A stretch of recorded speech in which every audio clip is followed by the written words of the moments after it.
नमस्ते, उम्मीद करता हूँ आप लोग अच्छे होंगे। बिहार में ज़मीन सर्वे का काम चल रहा है और ऐसे में ज़मीन सर्वे में कौन क्या करेंगे, उस कार्यों का निर्धारण किस प्रकार किया गया है, साथ ही हम ये बताएँगे कि रैयतों का क्या कर्तव्य है, क्या काम है, वो सर्वे में उनका क्या रोल है, वो क्या कर सकते हैं। साथ ही अंचलाधिकारी का क्या काम है या अन्य पदाधिकारी का क्या काम है। तो हम आज आपको बताएँगे कि रैयतों का क्या कर्तव्य है इस सर्वे में और सर्वे को आगे बढ़ाने में रैयत क्या कर सकते हैं, उनका क्या काम को निर्धारण किया गया है, ये हम स्टेप बाय स्टेप बताएँगे, तो वीडियो को लास्ट तक देखिएगा। वीडियो अच्छा लगेगा तो लाइक कीजिएगा, कमेंट कीजिएगा, साथ ही चैनल पे नए होंगे तो चैनल को सब्सक्राइब कर लीजिएगा। चलिए हम आपको बताते हैं कि रैयत का क्या कर्तव्य है, इस सर्वे को आगे बढ़ाने में और सर्वे को सफल बनाने में। बिहार सरकार राजस्व भूमि सुधार विभाग की ओर से ये बिहार विशेष सर्वेक्षण बंदोबस्त जन जागरूकता श्रृंखला 12 में ये वर्णन दिया गया है। जो रैयतों का जो कर्तव्य क्या-क्या है? रैयत का जो कर्तव्य है इसमें दिया गया है और रैयत का जो भी कर्तव्य है सर्वे में, जो भी काम है इसमें निर्धारण कर दिया गया है। रैयत समय-समय पे वो क्या-क्या करना है ये सब दिया गया है। तो आप स्टेप बाय देखिए। देखिए सबसे पहले किश्तवाड़ एवं खानापूर्ति के समय रैयत को यथासंभव जमीन पे रहना है। सबसे पहले देखिए जमीन सर्वे में रैयत को प्रपत्र 2 जमा करने का समय सीमा खत्म हो चुका है और ऐसे में भी अभी भी साइट चालू है। जो अभी नहीं किए हैं, वो भी अभी कर सकते हैं। फिलहाल आगे का स्टेप जो होगा किश्तवाड़ खानापूर्ति का इसके समय जब ज़मीन पे सर्वे अधिकारी आएँगे, सर्वे के जो भी अधिकारी रहेंगे, जो भी कर्मचारी रहेंगे, जब आपके ज़मीन पे आएँगे, उस समय आपको यथासंभव आपको स्वयं रहना है, उपस्थित रहना है।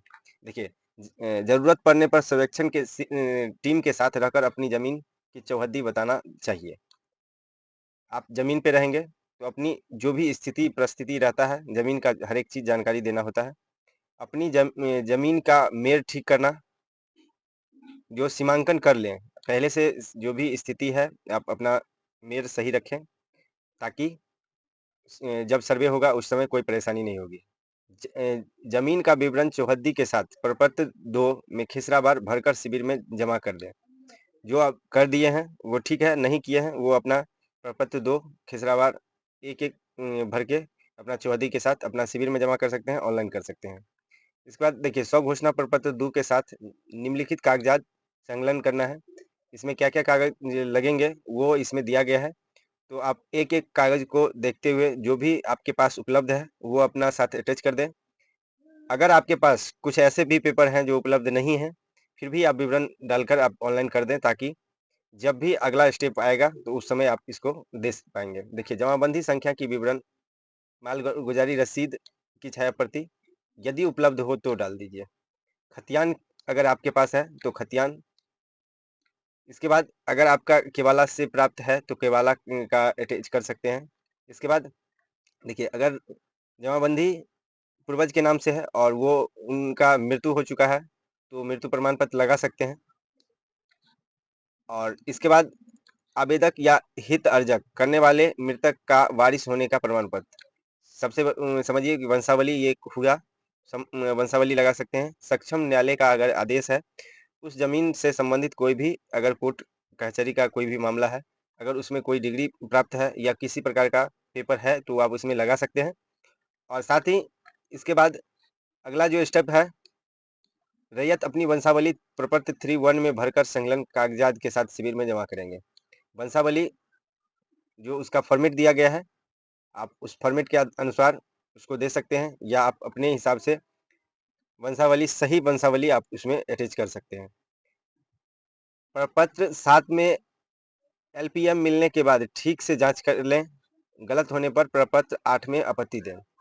जब ये सब स्टेप आगे होगा, तो आपको जब सर्वे का स्टेप आगे जाएगा तो आप जो भी आपका रिपोर्ट तैयार होगा, जो भी आपका सर्वे के ओर से जारी होगा, उससे आप इसे चेक कर लेंगे। जो एलपीएम मिलेगा प्रपत्र 7 से आपको प्राप्त होगा। अगर उसमें कोई त्रुटि होता है तो इसमें 8 में आपत्ति दे सकते हैं। सुनवाई के दौरान ससमय उपस्थित होकर अपना पक्ष रखेंगे और इसके बाद प्रारूप अभिलेख मानचित्र तैयार गलती होने पर, अगर किसी प्रकार का गलती होता है तो आप यानी आपत्ति प्रपत्र 14 में दे सकते हैं। साथ ही अंतिम रूप से तैयार अभिलेख या मानचित्र अवलोकन कर लें, गलत होगा तो पुनः 21 में आपत्ति दे सकते हैं। अधिकार अभिलेख खतियान की एक प्रति अपने पास रखें और एक बंदोबस्त कार्यालय में यानी शिविर से जरूर प्राप्त कर लें। ऐसे में आप जैसे कि आप ये इस पूरे जानकारी में देखिए जन जागरूकता श्रृंखला 12 में कि सर्वे में रैयतों का कर्तव्य जो भी है इसमें निर्धारण किया गया है और इस निर्धारण में हर एक रैयत अपनी जमीन का अगर सर्वे करा रहे हैं तो अपने सामने जो भी कागजात हैं उस कागजात के हिसाब से करा लें, अन्यथा आपको आगे बहुत परेशानी होगी। अगर आपका जो भी आपका पेपर है उस आधार से अगर सर्वे हो जाता है और किसी प्रकार का त्रुटि होता है तो समय-समय पर उसका करेक्शन के लिए भी फॉर्म दिया जाएगा, जिससे आप इसे सुधार करा सकते हैं। तो ये उम्मीद करता हूँ ये इन्फॉर्मेशन आपके लिए अच्छा हुआ होगा। अगर अच्छा हुआ होगा तो वीडियो को लाइक कीजिएगा, कमेंट कीजिएगा। साथ ही चैनल पे नए होंगे तो चैनल को सब्सक्राइब कर लीजिएगा ताकि कोई भी अपडेट रहेगा तो आप तक ससमय आ सकेगा।